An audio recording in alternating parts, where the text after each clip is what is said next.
ਸਤਿ ਸ਼੍ਰੀ ਅਕਾਲ ਜੀ। ਪੰਜਾਬੀ ਰੇਡੀਓ ਤੇ ਪੰਜਾਬੀ ਟੀਵੀ USA ਵੇਖ ਸੁਣ ਰਹੇ ਸਾਰੇ ਸਰੋਤਿਆਂ ਦਾ ਬਹੁਤ-ਬਹੁਤ ਸਵਾਗਤ ਹੈ ਪ੍ਰੋਗਰਾਮ ਖਬਰ ਤੇ ਨਜ਼ਰ ਦੇ ਵਿੱਚ। ਇਸ ਪ੍ਰੋਗਰਾਮ ਦੇ ਵਿੱਚ ਸੀਨੀਅਰ ਪੱਤਰਕਾਰ ਮਿੰਟੂ ਗੁਰਸਰੀਆ ਹੋਣਾ ਦਾ ਸਾਥ ਹੁੰਦਾ ਹੈ ਤੇ ਦੇਸ਼ ਵਿਦੇਸ਼ ਨਾਲ ਜੁੜੀਆਂ ਹੋਈਆਂ ਕਈ ਅਹਿਮ ਖਬਰਾਂ ਹੁੰਦੀਆਂ ਨੇ ਜਿਨ੍ਹਾਂ ਦੇ ਉੱਪਰ ਚਾਨਣਾ ਪਾਈਦਾ ਹੈ।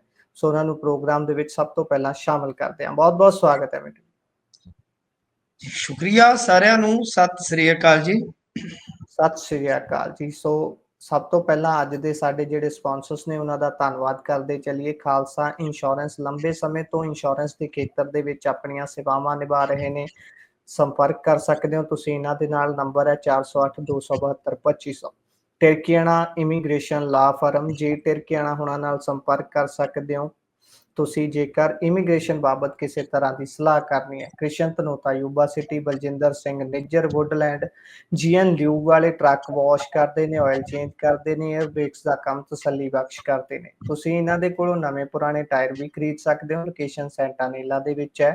ਨਿੰਮਾ ਸਹੋਤਾ ਹੁਣਾਂ ਦਾ ਨੰਬਰ ਤੁਹਾਡੇ ਨਾਲ ਸਾਂਝਾ ਕਰ ਲੈਂਦੇ ਆ 209 277 0113। Jaswinder Singh Nagra, Roosevelt Avtar Singh Sangha Yuba City, Baldev Singh Kang Yuba City. ਬਹੁਤ ਬਹੁਤ ਧੰਨਵਾਦ ਹੈ ਇਹਨਾਂ ਸਪਾਂਸਰਸ ਦਾ ਜਿਹੜੇ ਜ਼ਰੀਆ ਬਣਦੇ ਨੇ ਇਹਨਾਂ ਪ੍ਰੋਗਰਾਮਾਂ ਨੂੰ ਤੁਹਾਡੇ ਤੱਕ ਪਹੁੰਚਦਾ ਕਰਨ ਦੇ ਲਈ। ਸੋ ਰੁਕ ਕਰਦੇ ਹਾਂ ਖਬਰਾਂ ਦਾ ਮਿੰਟੂ ਜੀ। ਸਭ ਤੋਂ ਪਹਿਲਾਂ ਤਾਂ ਪਾਇਓ ਚਾਨਣਾ ਕਿ ਕਈ ਦਿਨਾਂ ਤੋਂ ਭਾਰਤ ਪਾਕ ਦੇ ਵਿਚਾਲੇ ਤਣਾਅ ਵੱਧ ਗਿਆ, ਤਣਾਅ ਘਟ ਗਿਆ, ਪਰ ਇਹ ਸਭ ਦੇ ਵਿਚਾਲੇ ਇੱਕ ਜਵਾਨ ਦੀ ਗੱਲ ਗਾਹੇ ਬਗਾਹੇ ਹੋ ਤਾਂ ਰਹੀ ਸੀ ਪਰ ਉਨੀ ਨਹੀਂ ਹੋ ਰਹੀ ਸੀ ਜਿੰਨੀ ਹੋਣੀ ਚਾਹੀਦੀ। ਉਹ ਜਵਾਨ ਸੀ ਜੇ ਸਾਹੂ ਨਾਮ ਦਾ, ਜਿਹੜਾ ਕਿ ਪਾਕਿਸਤਾਨ ਦੇ ਵੱਲੋਂ ਉਸ ਨੂੰ ਕਸਟਡੀ ਦੇ ਵਿੱਚ ਲੈ ਲਿਆ ਜਾਂਦਾ ਹੈ। ਸ਼ਾਇਦ ਉਹ ਕਿਸੇ ਕਿਸਾਨ ਦੇ ਨਾਲ ਡਿਊਟੀ ਦੇ ਤੇ ਗਿਆ ਹੋਇਆ ਸੀ, ਰਾਖੀ ਤੇ ਗਿਆ ਹੋਇਆ ਸੀ ਤੇ ਉਸ ਤੋਂ ਬਾਅਦ ਅੱਜ ਕਹਿੰਦੇ ਨੇ ਉਸ ਨੂੰ ਵਾਪਸ ਕਰ ਦਿੱਤਾ ਗਿਆ। ਕਹਿਣ ਦਾ ਭਾਵ ਭਾਰਤ ਦੇ ਹਵਾਲੇ ਕਰ ਦਿੱਤਾ ਗਿਆ। ਪਾਇਓ ਚਾਨਣਾ ਕਿਵੇਂ ਰਿਹਾ ਇਹ ਸਾਰਾ ਕੁਝ, ਡਿਪਲੋਮੈਟਿਕ ਤੌਰ ਤੇ ਕੀ ਕੀ ਪਹਿਲੂ ਹੁੰਦੇ ਨੇ, ਕਿਉਂਕਿ ਇਸ ਤੇ ਪਹਿਲਾਂ ਗੱਲ ਘੱਟ ਹੋਈ ਤੇ ਹੁਣ ਇਸ ਨੂੰ ਛੱਡ ਦਿੱਤਾ ਗਿਆ। ਫਲੈਗ ਮੀਟਿੰਗਸ ਦੀ ਵੀ ਆਪਾਂ ਗੱਲ ਕਰਦੇ ਰਹੇ ਹਾਂ ਕਿ ਫਲੈਗ ਮੀਟਿੰਗ ਦੇਣ ਤੋਂ ਇੱਕ ਦੋ ਵਾਰ ਤਾਂ ਪਾਕ ਵਾਲੇ ਬੰਨਿਓ ਇਨਕਾਰ ਵੀ ਹੋਇਆ ਜੀ। ਦੇਖੋ, ਫਲੈਗ ਮੀਟਿੰਗਾਂ 'ਚ ਹੀ ਇਹ ਮਸਲਾ ਹੱਲ ਹੋ ਜਾਣਾ ਚਾਹੀਦਾ ਸੀਗਾ ਪਰ ਨਹੀਂ ਹੋਇਆ ਕਿਉਂਕਿ ਤਲਖੀ ਵੱਧ ਗਈ ਸੀ। ਇਹ ਸਾਹੂ ਜਿਹੜਾ ਹੈ ਨਾ, ਇੱਥੇ ਮਮਦੋਟ ਸੈਕਟਰ ਆ, ਬਿਲਕੁਲ ਬਾਰਡਰ ਦੇ ਉੱਤੇ ਪਿੰਡ ਆ ਹਜ਼ਾਰਾ ਸਿੰਘ ਵਾਲਾ, ਉਹਨੂੰ ਵੱਡਾ ਹਜ਼ਾਰਾ ਸਿੰਘ ਵੀ ਕਹਿੰਦੇ ਹੁੰਦੇ ਆ, ਤੇ ਉਹਦੇ ਨਾਲ ਹੀ ਜੱਲੋ ਕੀ ਪੋਸਟ ਆਗਾ। ਉੱਥੇ ਕਿਸਾਨ ਪੈ ਵਾਢੀ ਕਰਦੇ ਸਨ ਤੇ ਇਹ ਨਿਗਰਾਨ ਦੇ ਤੌਰ ਤੇ ਕਿਸਾਨਾਂ ਦੇ ਨਾਲ ਗਿਆ ਸੀ ਕਿਉਂਕਿ ਜਦੋਂ ਕਿਸਾਨ ਤਾਰੋਂ ਪਾਰ ਵਾਢੀ ਕਰਨ ਜਾਂਦੇ ਆ, BSF ਦੇ ਇੱਕ ਦੋ ਜਵਾਨ ਜਿਹੜੇ ਉਹਨਾਂ ਦੇ ਨਾਲ ਜਾਂਦੇ ਆ, ਨਿਗਰਾਨੀ ਕਰਦੇ, ਉਹਨਾਂ ਦੀ ਹਿਫਾਜ਼ਤ ਵੀ ਹੁੰਦੀ ਹੈ, ਨਿਗਰਾਨੀ ਵੀ ਹੁੰਦੀ ਹੈ ਕਿ ਕੋਈ ਸ਼ੈ ਨਾ ਫੜ ਕੇ ਲੈ ਆਉਣ, ਤੇ ਇਸ ਕੋਲੋਂ ਹਿਫਾਜ਼ਤ ਵੀ ਕੀਤੀ ਜਾਂਦੀ ਹੈ ਕਿ ਕੋਈ ਹੋਰ ਇਹਨਾਂ ਦੇ ਨਾਲ ਅਭੀ ਨਵੀਂ ਨਾ ਆ ਜਾਵੇ। ਤਾਂ ਹੁੰਦਾ ਕੀ ਆ ਕਿ ਜਦੋਂ ਧੁੱਪ ਲੱਗੀ ਤਾਂ ਉਸ ਵੇਲੇ ਇਹ ਜਿਹੜਾ ਸਾਹੂ ਸੀ ਛਾਂ ਦੀ ਤਲਾਸ਼ ਦੇ ਵਿੱਚ ਜਦੋਂ ਇੱਕ ਰੁੱਖ ਨੂੰ ਗਿਆ ਤਾਂ ਉਹ ਬਦਕਿਸਮਤੀ ਨਾਲ ਰੁੱਖ ਦੱਸਦੇ ਕਿ ਜ਼ੀਰੋ ਲਾਈਨ ਤੇ ਸੀਗਾ, ਯਾਨੀ ਇਹ ਜ਼ੀਰੋ ਲਾਈਨ ਟੱਪ ਗਿਆ ਜੀ। ਜਿਸ ਵੇਲੇ ਜ਼ੀਰੋ ਲਾਈਨ ਟੱਪ ਗਿਆ ਤੇ ਉਹਨਾਂ ਨੇ ਨਾਲ ਦੀ ਨਾਲ ਜਿਹੜੇ ਰੇਂਜਰ ਸੀ, ਜਿਵੇਂ ਤੁਹਾਨੂੰ ਪਤਾ ਹੀ ਆ ਕਿ ਪਹਿਲਗਾਮ ਹੋ ਚੁੱਕਾ ਸੀ, ਉਸ ਤੋਂ ਬਾਅਦ ਮਾਹੌਲ ਦੇ ਵਿੱਚ ਕਸ਼ਮਕਸ਼ ਸੀ, ਕਿਤੇ ਨਾ ਕਿਤੇ ਤਣਾ ਤਣੀ ਸੀਗੀ, ਕਸ਼ੀਦਗੀ ਸੀਗੀ। ਉਹ ਰੇਂਜਰ ਜਿਹੜੇ ਪਾਕਿਸਤਾਨ ਦੇ ਸੀ ਉਹ ਇਹਨੂੰ ਚੁੱਕ ਕੇ ਲੈ ਗਏ। ਉਸ ਤੋਂ ਬਾਅਦ ਲਾਲਾ ਲਾਲਾ ਹੋ ਗਈ। ਫਿਰ ਤੁਹਾਨੂੰ ਪਤਾ ਮਾਹੌਲ ਜੰਗੀ ਬਣ ਗਿਆ। ਫਲੈਗ ਮੀਟਿੰਗਾਂ ਦੇ ਵਿੱਚ ਵੀ ਕੋਈ ਨਤੀਜਾ ਨਾ ਨਿਕਲਿਆ। ਸਾਹੂ ਦੀ ਪਤਨੀ ਇੱਥੇ ਆ ਕੇ ਬੈਠ ਗਈ ਸੀ। ਪਰ ਹੁਣ ਅੱਜ ਡਿਪਲੋਮੈਟਿਕ ਪੱਧਰ ਤੇ ਕਹਿ ਲਓ ਜਾਂ DGMO ਜਿਹੜੇ ਇਸ ਵੇਲੇ ਵਾਰਤਾ ਦੇ ਵਿੱਚ ਨੇ, ਗੱਲਬਾਤ ਦੇ ਵਿੱਚ ਨੇ, ਕਿ ਉਹਨਾਂ ਦੀਆਂ ਗੱਲਾਂ ਬਾਤਾਂ ਤੋਂ ਬਾਅਦ, ਤਾਲਮੇਲ ਤੋਂ ਬਾਅਦ ਹੀ ਸਾਹੂ ਦੀ ਜਿਹੜੀ ਰਿਹਾਈ ਆ ਉਹ ਸੰਭਵ ਹੋ ਸਕੀ ਆ। ਪਰ ਸਾਹੂ ਦੀ ਵਾਈਫ ਕਹਿੰਦੀ ਆ ਕਿ ਮੋਦੀ ਹੈ ਤਾਂ ਮੁਮਕਿਨ ਹੈ, ਮਤਲਬ ਕਿ ਮੋਦੀ ਜੀ ਦੇ ਸਦਕਾ ਸਭ ਕੁਝ ਸੰਭਵ ਹੈ। ਵੈਸੇ ਤੁਹਾਨੂੰ ਪਤਾ ਮੋਦੀ ਮੈਜਿਕ ਹੈ। ਵੈਸੇ ਮੈਂ ਹੈਰਾਨ ਵੀ ਹਾਂ ਇਸ ਗੱਲੋਂ ਕਿ ਜਿਹੜੇ ਟਰੋਲਰ ਆ ਪਤਾ ਨਹੀਂ ਕਿਵੇਂ ਆਪਣੇ ਆਪ ਤੇ ਕੰਟਰੋਲ ਕਰਕੇ ਬੈਠੇ ਆ।